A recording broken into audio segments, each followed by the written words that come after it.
Ciao, sono Roberto Tiezzi, questa è l'Osteria dei Vecchi Sapori, siamo in zona Isola, esattamente in via Jacopo dal Verme, di fronte al 14.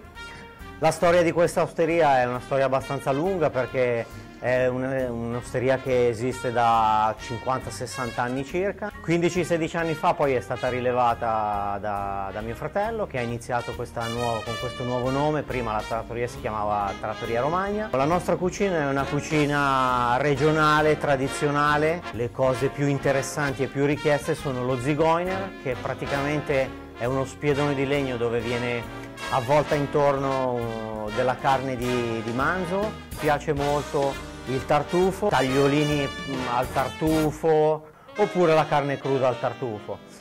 Oppure, che va tanto anche adesso, soprattutto in estate, c'è la carne cruda di manzo alla tartare. E poi vabbè, il nostro ristorante propone carne, pasta carne e formaggi alla griglia. Un caro saluto a tutti gli amici di Love Resto. Se dite che siete amici di Love Resto, vi omaggerò di un grande regalino da parte nostra.